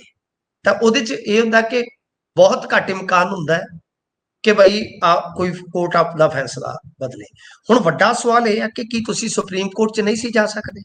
ਜੇ ਨਹੀਂ ਸੀ ਜਾ ਸਕਦੇ ਤਾਂ ਫਿਰ ਜਦੋਂ ਤੁਸੀਂ ਹਾਈ ਕੋਰਟ ਦੇ ਵਿੱਚ ਗਏ ਹੋ, ਨਵੇਂ ਤੁਹਾਡੇ ਗਰਾਊਂਡਸ ਹੈ, ਮੈਂ ਉਸ ਗੱਲ ਦੇ ਨਾਲ ਸਹਿਮਤ ਹਾਂ, ਤਾਂ ਕੀ ਲੋਕਾਂ ਨੂੰ ਤੁਸੀਂ ਦੱਸੋਗੇ ਕਿ ਜਿਹੜਾ ਪਿਛਲਾ ਹਾਈ ਕੋਰਟ ਨੇ ਇਸੇ ਫੈਸਲੇ ਦਾ, ਜਿਸ ਬੈਂਚ ਕੋਲ ਤੁਸੀਂ ਗਏ ਹੋ, ਤੁਸੀਂ ਰਿਵਿਊ ਪਾਇਆ, ਕਿ ਉਸ ਫੈਸਲੇ ਨੂੰ ਹੋਲਡ ਕੀਤਾ ਗਿਆ, ਯਾਨੀ ਸਟੇ ਕੀਤਾ ਗਿਆ? ਜੇ ਤਾਂ ਸਟੇ ਕੀਤਾ ਗਿਆ, ਕਿਉਂਕਿ ਉਹਦੇ ਵਿੱਚ ਕਿਹਾ ਸੀਗਾ ਕਿ BBMP ਦੇ ਆਦੇਸ਼ ਦਾ ਪਾਲਣ ਕਰੋ, ਪਾਣੀ ਦਿਓ ਜੀ ਜੀ। ਤੇ ਜੇ ਤਾਂ ਉਹ ਸਟੇ ਹੋਇਆ ਤਾਂ ਇਹ ਤੁਹਾਡੀ ਵਿਕਟਰੀ ਹੈ, ਤੁਹਾਡੀ ਨਹੀਂ ਸਾਡੀ ਵਿਕਟਰੀ ਹੈ। ਤਾਂ ਫਿਰ ਅਸੀਂ ਵੀ ਤੁਹਾਡੀ ਜਿੱਤ ਦੇ ਜਸ਼ਨਾਂ 'ਚ ਸ਼ਾਮਲ ਹੋ ਜਾਂਦੇ ਕਿ ਤਾਂ ਬਾਈ ਤੁਸੀਂ ਬਹੁਤ ਕਾਨੂੰਨੀ ਲੜਾਈ ਲੜੀ ਤੇ ਮੈਂ ਤੁਹਾਨੂੰ ਫੁੱਲ ਚੋਂ ਫੁੱਲ ਮਾਰਕਸ ਦੇਣਾ ਜੇ ਉਹ ਫੈਸਲਾ ਤੁਸੀਂ ਸਟੇ ਕਰਾਇਆ। ਪਰ ਜੇ ਉਹ ਫੈਸਲਾ ਸਟੇ ਨਹੀਂ ਹੋਇਆ, ਜਸਟ ਇੱਕ ਨੋਟਿਸ ਸਰਵ ਹੋਇਆ ਤੇ ਉਹਦੀ ਸੁਣਵਾਈ ਵੀ ਤੇ ਪਈ ਆ, ਫਿਰ ਫੈਸਲਾ ਤੇ ਉਹ ਜਿਹੜਾ ਉਹ ਜਿਉਂਦਾ ਤਿਉਂ ਹੈ, ਤਾਂ ਫਿਰ ਉਸ ਨੂੰ ਵਿਕਟਰੀ ਮੰਨੋਗੇ ਕਿ ਡਿਫੀਟ ਮੰਨੋਗੇ? ਤਾਂ ਗੱਲ ਇਹ ਆ ਕਿ ਇਹ ਤੇ ਚਲੋ ਇਹਨਾਂ ਨੇ ਜਿਹੜੇ ਬਿਆਨ ਦਿੱਤੇ ਨੇ ਠੀਕ ਆ, ਜਦੋਂ ਇਹਨਾਂ ਦਾ ਵੀ ਕ੍ਰਾਸ ਐਗਜ਼ਾਮਨ ਹੋਏਗਾ, ਇਹਨਾਂ ਨੂੰ ਜਦੋਂ ਕ੍ਰਾਸ ਵੈਰੀਫਿਕੇਸ਼ਨ ਤੋਂ ਬਾਅਦ ਜਦੋਂ ਦੇਖਿਆ ਜਾਏਗਾ ਇਸ ਫੈਕਟ ਨੂੰ, ਫਿਰ ਪਤਾ ਲੱਗੇਗਾ। ਪਰ ਫਿਲਹਾਲ ਜੇ ਤੇ ਇਹਨਾਂ ਨੇ ਉਸ ਆਰਡਰ ਨੂੰ ਸਟੇ ਕਰਵਾ ਲਿਆ ਤਾਂ ਇਹ ਸਾਰਿਆਂ ਦੀ ਜਿੱਤ ਹੈ, ਕੱਲੀ ਆਮ ਆਦਮੀ ਪਾਰਟੀ ਦੀ ਨਹੀਂ, ਫੁੱਲ ਚੋਂ ਫੁੱਲ ਨੰਬਰ ਇਹਨਾਂ ਨੂੰ। ਪਰ ਜੇ ਉਹ ਸਟੇ ਨਹੀਂ ਹੋਇਆ ਤਾਂ ਫਿਰ ਤੁਹਾਡੇ ਜਿਹੜੇ ਜਸ਼ਨ ਆ ਆਉਣ ਵਾਲੇ ਦਿਨਾਂ ਦੇ ਵਿੱਚ ਪ੍ਰਸ਼ਨ ਬਣ ਜਾਣਗੇ ਗੁਰਪ੍ਰੀਤ ਜੀ, ਇਹਨਾਂ ਦੇ ਜਸ਼ਨ ਲੋਕਾਂ ਦੇ ਪ੍ਰਸ਼ਨ। ਜੀ ਇਹ ਤਾਂ ਹੁਣ ਸਮਾਂ ਬਿਆਨ ਕਰੂਗਾ ਭਾਈ ਇਹ ਕਿਸ ਭਾ ਪੈਂਦੇ ਨੇ। ਹਾਲੇ ਤੱਕ ਤਾਂ ਬਜਾਈ ਜਾਓ ਢੋਲ ਜਿਹੜੇ ਵਜਾਉਣੇ ਨੇ। ਉਧਰ ਬਾਜਵਾ ਸਾਹਿਬ ਦੀ ਗੱਲ ਕਰ ਲਈਏ, ਗੱਲ ਤਾਂ ਤੁਸੀਂ ਉਧਰ ਨੂੰ ਹੀ ਲਗਾਏ ਸੀ। ਵੈਸੇ ਜਦੋਂ ਆਪਾਂ ਮਾਝੇ ਵਾਲੀ ਖਬਰ ਦੀ ਗੱਲ ਕਰ ਰਹੇ ਸੀ, ਉਹ ਬੋਲੇ ਨੇ ਜੀ ਅੱਜ, ਪਰ ਬੋਲੇ ਹੋਰ ਵਿਸ਼ੇ ਤੇ ਨੇ। ਕਹਿੰਦੇ ਸਪੈਸ਼ਲ ਪੈਕੇਜ ਮੰਗਿਆ ਜਾ ਰਿਹਾ ਹੈ ਉਹਨਾਂ ਦੇ ਵੱਲੋਂ ਪੰਜਾਬ ਦੇ ਲਈ। ਹਾਂਜੀ ਹਾਂਜੀ, ਉਹ ਤੁਹਾਨੂੰ ਪਤਾ ਮਾਝੇ ਵਾਲੇ ਮਝੈਲ ਸਾਰੇ ਹੀ ਵਾਹਵਾ ਬੋਲਦੇ ਆ, ਜਿਹੜੇ ਰੰਧਾਵਾ ਸਾਹਿਬ ਉਹ ਕਿਹੜਾ ਘੱਟ ਬੋਲਦੇ ਆ। ਗੱਲ ਇਹ ਆ ਕਿ ਦੇਖੋ ਬਾਜਵਾ ਸਾਹਿਬ ਨੇ ਜਿਹੜੇ ਪੈਕੇਜ ਦੀ ਮੰਗ ਕੀਤੀ ਆ, ਮੇਰੇ ਖਿਆਲ ਦੇ ਨਾਲ ਇਹ ਪੈਕੇਜ ਦੀ ਮੰਗ ਕੋਈ ਗੈਰ ਵਾਜਬ ਨਹੀਂ ਹੈ। ਇਹ ਅੱਜ ਬੋਲ ਰਹੇ ਸਨ ਤਾਂ ਚੰਗੀ ਗੱਲ ਹੈ। ਮੈਂ ਸਮਝਦਾ ਕਿ ਸਾਡੇ ਨੇਤਾ ਕੁਝ ਮੁੱਦੇ ਦੀ ਗੱਲ ਕਰਦੇ ਆ ਤੇ ਉਸ ਮੁੱਦੇ ਤੇ ਸਹਿਮਤ ਵੀ ਹੈ, ਜਿਸ ਮੁੱਦੇ ਤੇ ਸਹਿਮਤ ਹੋਣ ਦੀ ਜ਼ਰੂਰਤ ਵੀ ਆ। ਇਹ ਜਲੰਧਰ ਪਹੁੰਚੇ ਸਨ, ਇਹਨਾਂ ਨੇ ਕਿਹਾ ਕਿ ਕੇਂਦਰ ਸਰਕਾਰ ਪੰਜਾਬ ਨੂੰ ਸਪੈਸ਼ਲ ਪੈਕੇਜ ਦੇਵੇ, ਬਾਰਡਰ ਵਾਲੇ ਜ਼ਿਲ੍ਹਿਆਂ ਦੇ ਜਿਹੜੇ ਨੌਜਵਾਨ ਨੇ ਉਹਨਾਂ ਨੂੰ ਸਰਕਾਰੀ ਨੌਕਰੀ ਜਿਹੜੀ ਆ ਉਹ ਦਿੱਤੀ ਜਾਵੇ, ਉਹਦੇ ਚ ਯਾਨੀ ਕੋਈ ਕੋਟਾ ਰੱਖ ਦਿੱਤਾ ਜਾਵੇ। ਮੈਂ ਖੁਦ ਜਦੋਂ ਇਹ ਹਾਲਾਤ ਸਨ ਗੁਰਪ੍ਰੀਤ ਜੀ, ਮੈਂ ਇਹਦੀ ਵਕਾਲਤ ਕੀਤੀ ਸੀ ਕਿ ਇਹਨਾਂ ਜਿਹੜੇ ਸਰਹੱਦੀ ਲੋਕਾਂ ਦਾ ਜੀਵਨ ਆ ਉਹ ਜੇ ਤੁਸੀਂ ਵੇਖੋਗੇ ਤੇ ਬੜਾ ਬਦਹਾਲ ਆ, ਬੜਾ ਬੱਤਰ ਆ। ਖੇਤੀ ਵੀ ਖੁੱਲ ਕੇ ਨਹੀਂ ਹੁੰਦੀ, ਜੰਗ ਦੇ ਜਦੋਂ ਵੀ ਹਾਲਾਤ ਬਣਦੇ ਨੇ ਇਹਨਾਂ ਨੂੰ ਉੱਠਣਾ ਪੈਂਦਾ। ਅਤੇ ਇਸ ਤੋਂ ਇਲਾਵਾ ਸਭ ਤੋਂ ਵੱਡੀ ਪ੍ਰੋਬਲਮ ਇਹ ਆ ਕਿ ਜ਼ਿਆਦਾ ਦਰਿਆਈ ਏਰੀਆ, ਜੇ ਫਲੱਡ ਵਗੈਰਾ ਆਉਂਦੇ ਆ ਤੇ ਤਦ ਵੀ ਇਹਨਾਂ ਨੂੰ ਬਹੁਤ ਮੁਸ਼ਕਲਾਂ ਦਾ ਸਾਹਮਣਾ ਕਰਨਾ ਪੈਂਦਾ। ਤੇ ਮੈਂ ਖੁਦ ਇਹ ਵਕਾਲਤ ਕਰਦਾ ਹਾਂ, ਅਪੀਲ ਕਰਦਾ ਹਾਂ ਕਿ ਇਹਨਾਂ ਨੂੰ ਇੱਕ ਵਿਸ਼ੇਸ਼ ਪੈਕੇਜ ਦੀ ਜ਼ਰੂਰਤ ਹੈ। ਪੰਜਾਬ ਸਾਰੇ ਨੂੰ ਹੀ ਪੈਕੇਜ ਦੀ ਜ਼ਰੂਰਤ ਆ, ਕਿਉਂਕਿ ਉਹਦੀ ਮਾਰ ਤੇ ਪੰਜਾਬ ਦੀ ਇਕਨੋਮੀ ਤੇ ਪੈਂਦੀ ਆ ਨਾ, ਕਿ ਜੇ ਮੰਨ ਲਓ ਕੁਦਰਤੀ ਵਿਪਤਾ ਆਉਂਦੀ ਆ, ਸਾਡੇ ਲੋਕ ਉੱਠਦੇ ਨੇ, ਉਹਨਾਂ ਦੀ ਫਸਲ ਜਿਹੜੀ ਉਹ ਸਹੀ ਨਹੀਂ ਹੁੰਦੀ ਤਾਂ ਉਹ ਸਾਰੀ ਇਕਨੋਮੀ ਤੇ ਹੀ ਅਸਰ ਪੈਂਦਾ। ਬਾਕੀ ਆ ਜਿਸ ਤਰ੍ਹਾਂ ਦੇ ਹਾਲਾਤ ਬਣਦੇ ਪਏ ਨੇ, ਜਿਸ ਤਰ੍ਹਾਂ ਦੇ ਹਾਲਾਤ ਪੈਰੋ ਪੈਰ ਵਿਗੜਦੇ ਨੇ, ਤਾਂ ਪੰਜਾਬ ਨੂੰ ਆਰਥਿਕ ਪੈਕੇਜ ਦੇ ਨਾਲ ਨਾਲ ਮੈਂ ਤੇ ਕਦੇ ਕਦੇ ਸੋਚਦਾ, ਹਾਲਾਂਕਿ ਮੇਰੀ ਸੋਚ ਹਮੇਸ਼ਾ ਥੋੜੀ ਟੇਢੀ ਹੁੰਦੀ ਆ, ਕਿ ਵਿਸ਼ੇਸ਼ ਸੂਬੇ ਦਾ ਦਰਜਾ ਦੇ ਦੇਣਾ ਚਾਹੀਦਾ ਹੈ। ਇਹ ਇੱਕ ਬਹੁਤ ਆਉਣ ਵਾਲੇ ਸਮੇਂ ਦੇ ਵਿੱਚ ਇਹ ਸਟੇਟ ਬਹੁਤ ਅਹਿਮ ਭੂਮਿਕਾ ਨਿਭਾਉਣ ਵਾਲਾ ਹੈ ਦੋ ਥਾਵਾਂ ਤੇ। ਇੱਕ ਯਾਨੀ ਦੇਸ਼ ਦਾ ਸਿਕਿਉਰਿਟੀ ਫਾਟਕ, ਤੇ ਸੈਕੰਡ ਦੇਸ਼ ਦਾ ਫੂਡ ਬਾਸਕਟ। ਇਹ ਕੋਟੇਸ਼ਨ ਬਣਾ ਦੇਣਾ ਤੁਹਾਡੀ ਪੱਤਰਕਾਰਤਾ 'ਚ, ਇੱਕ ਫਾਟਕ ਤੇ ਦੂਜਾ ਫੂਡ ਬਾਸਕਟ। ਬਾਸਕਟ ਹੀ ਹੁੰਦੀ ਹੈ ਨਾ, ਹਾਂ ਨੋਟ ਕਰ ਲਿਓ, ਹਾਂ ਫਾਟਕ ਤੇ ਬਾਸਕਟ। तो गल ये आ कि ये बहुत अहम रोल अदा करेगा। मेरे ख्याल दे नाल विशेष सूबे का दर्जा सारिਆਂ ਨੂੰ सहमति ਦੇ ਨਾਲ ਇਸ ਸਟੇਟ ਨੂੰ ਦੇ ਦੇਣਾ ਚਾਹੀਦਾ। ਜਦੋਂ ਵਿਸ਼ੇਸ਼ ਦਰਜਾ ਮਿਲ ਜਾਏਗਾ ਤਾਂ ਵੈਸੇ ਗੱਲਾਂ ਚਲੋ ਆਉਣ ਵਾਲੇ ਸਮੇਂ 'ਚ ਸ਼ਾਇਦ ਇਹ ਕਰਨ ਵੀ ਲੱਗ ਜਾਣ, ਆਪਾਂ ਇਹਨਾਂ ਨੂੰ ਲੈ ਆਉਨੇ ਹੁੰਨੇ ਆ ਆਨੇ ਵਾਲੀ ਥਾਂ ਤੇ।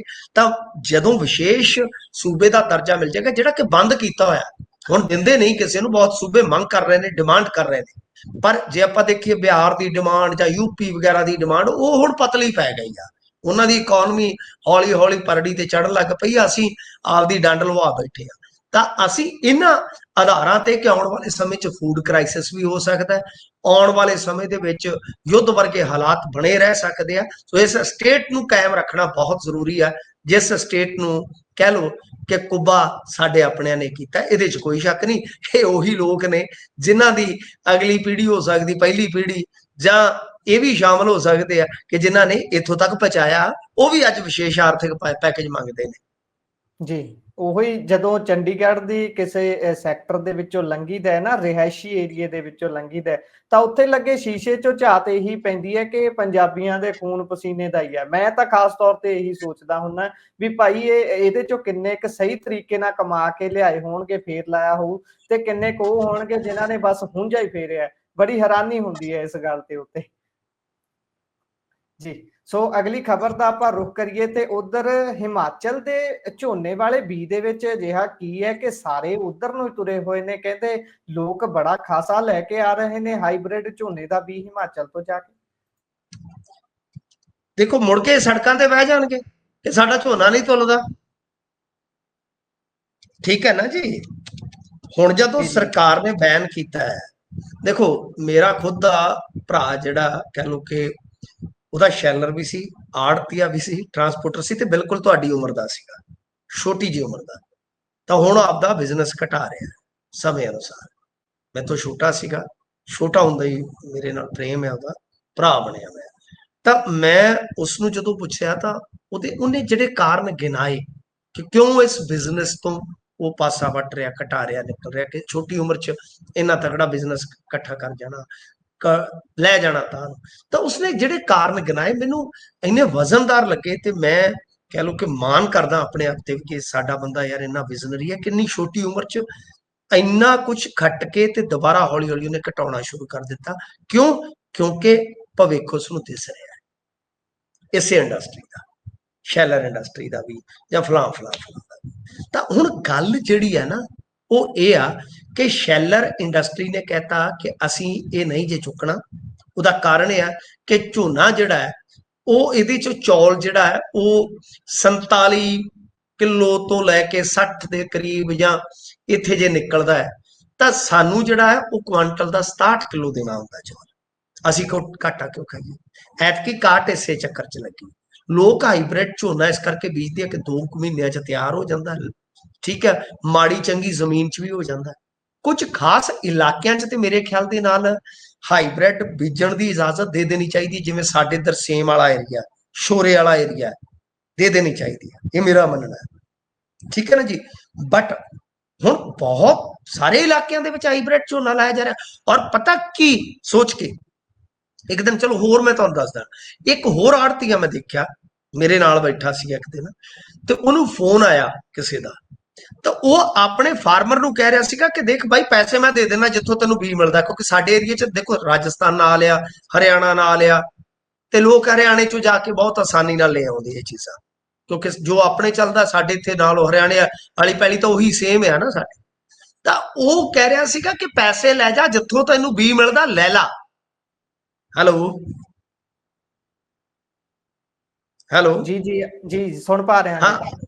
ਹਾਂ ਜੀ, ਉਹ ਕਹਿ ਰਿਹਾ ਸੀ, ਮੈਂ ਉਹਦੀ ਗੱਲ ਧਿਆਨ ਨਾਲ ਸੁਣ ਰਿਹਾ ਸੀਗਾ ਕਿ ਭਾਈ ਜਿੱਥੋਂ ਤੈਨੂੰ ਮਿਲਦਾ ਹੈ ਤੂੰ ਜਾ ਕੇ ਲਿਆ, ਬਟ ਮੇਰੀ ਕੋਈ ਗਰੰਟੀ ਨਹੀਂ ਤੂੰ ਕੱਲ ਨੂੰ ਆ ਕੇ ਕਹੇ ਕਿ ਆੜਤੀਆ ਸਾਹਿਬ ਇਹ ਚਕਵਾਓ, ਇਹ ਸ਼ੈਲਰ ਨੂੰ ਕਾਟ, ਉਹ ਕਹਿੰਦਾ ਕਿੰਨੀ ਕਾਟ ਲੱਗੇ, ਆਖੇ ਜੀ ਜਿੰਨੀ ਵੀ ਕਾਟ ਲੱਗੇ ਮੈਂ ਮਨਜ਼ੂਰ ਆ ਮੈਨੂੰ, ਉਹ ਹੁਣ ਤੋਂ ਹੀ ਤਿਆਰ, ਜੀ ਤੁਸੀਂ ਹਿਸਾਬ ਲਾ ਲਓ। ਉਹ ਕਹਿ ਰਿਹਾ ਸੀ ਚੰਗਾ ਫਿਰ ਲੈ ਲਾ। ਮੈਂ ਉਹਦੀ ਗੱਲ ਬੜੇ ਗੌਰ ਨਾਲ ਸੁਣ ਰਿਹਾ ਸੀ, ਕਿਉਂਕਿ ਸਾਡੇ ਇੱਧਰ ਤਾਂ ਬਹੁਤ ਰੌਲਾ, ਬਹੁਤ ਬਲੈਕ ਹੋ ਰਹੀ ਆ, ਹਰਿਆਣੇ ਚੋਂ ਬਹੁਤ ਵੀ ਆ ਰਿਹਾ।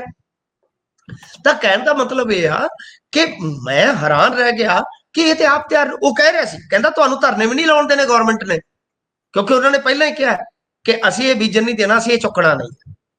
ਤਾਂ ਉਹ ਕਹਿ ਰਹੇ ਨਹੀਂ ਜੀ ਕੋਈ ਨਹੀਂ, ਕਾਟ ਲਵਾ ਕੇ ਚਕਾ ਲਾਂਗੇ। ਤੇ ਦੱਸੋ ਕੀ ਕਰੋਗੇ ਲੋਕਾਂ ਨੂੰ? ਇਹ ਹੁਣ ਹਿਮਾਚਲ ਤੋਂ ਜਾ ਕੇ ਲਿਆ ਰਹੇ। ਔਰ ਮੈਂ ਤੁਹਾਨੂੰ ਇੱਕ ਹੋਰ ਦੱਸਾਂ ਗੱਲ, ਗੁਰਪ੍ਰੀਤ ਜੀ, ਕੁਝ ਬੰਦੇ ਆਪਣੇ ਇਹੋ ਜਿਹੇ ਨੇ ਜਿਨ੍ਹਾਂ ਨੇ ਵੇਖਿਆ ਕਿ ਹਾਈਬ੍ਰਿਡ ਜਿਹੜਾ ਹੈ ਬੈਨ ਹੋ ਗਿਆ, ਨਾਲ ਦੀ ਨਾਲ ਉਹਨਾਂ ਨੂੰ ਪਤਾ ਲੱਗਿਆ ਕਿ ਲੋਕਾਂ ਨੇ ਬੀਜਣਾ, ਇਹਦੀ ਬਲੈਕ ਹੋਊਗੀ। ਉਹਨਾਂ ਨੇ ਜਾ ਕੇ ਹਿਮਾਚਲ ਚ, ਹਰਿਆਣੇ ਚ ਜਾ ਕੇ ਆਪਦੇ ਕਾਊਂਟਰ ਛੋਟੇ ਛੋਟੇ ਸੈੱਟ ਕਰ ਲਏ, ਰਲ ਰਲਾ ਕੇ। ਉਹ ਆਪਣੇ ਬੰਦੇ ਬਿਜ਼ਨਸ ਕਰ ਰਹੇ ਨੇ ਹਿਸਾਬ ਨਾਲ। ਜੀ ਜੀ, ਸੋ ਇਹੀ ਹਾਲ ਹੈ। ਅੰਤ ਚ ਤੇਜ਼ੀ ਦੇ ਨਾਲ ਇਸ ਖਬਰ ਤੇ ਵੀ ਚਾਨਣਾ ਪਾ ਦਿਓ। ਉਧਰ ਐਮਪੀ ਵਾਲਾ ਜਿਹੜਾ ਮੰਤਰੀ ਸੀ ਜਿਹਨੇ ਕੁਰੈਸ਼ੀ ਦੇ ਖਿਲਾਫ ਬਿਆਨ ਦਿੱਤਾ ਸੀ ਬਹੁਤ ਗਲਤ ਜਿਹਾ, ਉਸ ਤੇ ਮਾਮਲਾ ਦਰਜ ਕਰਨ ਦੀ ਹੋ ਗਿਆ ਜੀ ਆਰਡਰ ਜਾਰੀ। ਹਾਂਜੀ ਦੇਖੋ, ਮੇਰੇ ਕੋਲ ਆਰਡਰ ਦੀ ਕਾਪੀ ਆਈ ਹੈ ਜਿਹਦੇ ਵਿੱਚ ਪਰਚਾ ਦਰਜ ਕਰਨ ਦੇ ਹੁਕਮ ਦਿੱਤੇ ਗਏ ਆ। ਤਾਂ ਮੇਰੇ ਖਿਆਲ ਦੇ ਨਾਲ ਮਾਮਲਾ ਜਿਹੜਾ ਉਹ ਇਹਦੇ ਤੇ ਦਰਜ ਹੋ ਜਾਏਗਾ। ਹਾਈ ਕੋਰਟ ਨੇ ਕਿਹਾ ਕਿ ਫੌਰੀ ਤੌਰ ਤੇ ਕੁਝ ਘੰਟਿਆਂ ਦੇ ਅੰਦਰ ਅੰਦਰ ਡੀਜੀ ਜਿਹੜੇ ਇਹਦੇ ਤੇ ਪਰਚਾ ਦਰਜ ਕਰਨ, ਕਿਉਂਕਿ ਇਸ ਬੰਦੇ ਨੇ ਬਹੁਤ ਹੀ ਗੰਦਾ ਬਿਆਨ ਦਿੱਤਾ ਸੀ। ਹਾਲਾਂਕਿ ਫਿਰ ਮਾਫੀ ਮੰਗੀ, ਬੇਸ਼ਰਮ ਮਾਫੀ ਮੰਗਣ ਵੇਲੇ ਵੀ ਮੁੰਦ ਮੁਸਕਰਾ ਰਿਹਾ ਸੀਗਾ। ਬਹੁਤ ਹੀ ਇਹਦੀ ਕਰੜੀ ਆਲੋਚਨਾ ਹੋਈ ਹੈ, ਬੜੀ ਖੁੰਬ ਠੱਪੀ ਆ, ਲੋਕਾਂ ਨੇ ਬੜਾ ਮੱਕੂ ਠੱਪਿਆ। ਤਾਂ ਫਿਲਹਾਲ ਕਹਿ ਲਓ ਕਿ ਕੋਰਟ ਨੇ ਅੱਛਾ ਇਹਦੇ ਚ ਨੋਟਸ ਲੈ ਕੇ ਜਿਹੜਾ ਪਹਿਲ ਦੇ ਆਧਾਰ ਤੇ ਕਿਹਾ ਕਿ ਪਰਚਾ ਦਰਜ ਕਰੋ। ਮੈਂ ਇਸ ਫੈਸਲੇ ਦਾ ਸਵਾਗਤ ਕਰਦਾ ਜੀ। ਜੀ, ਸੋ ਇੱਥੇ ਹੀ ਪ੍ਰੋਗਰਾਮ ਦਾ ਹੁੰਦਾ ਸਮਾਂ ਸਮਾਪਤ। ਸੋ ਤੁਸੀਂ ਜੁੜੇ ਜਾਣਕਾਰੀਆਂ ਸਾਂਝੀਆਂ ਕੀਤੀਆਂ, ਬਹੁਤ ਬਹੁਤ ਧੰਨਵਾਦ। ਧੰਨਵਾਦ ਜੀ।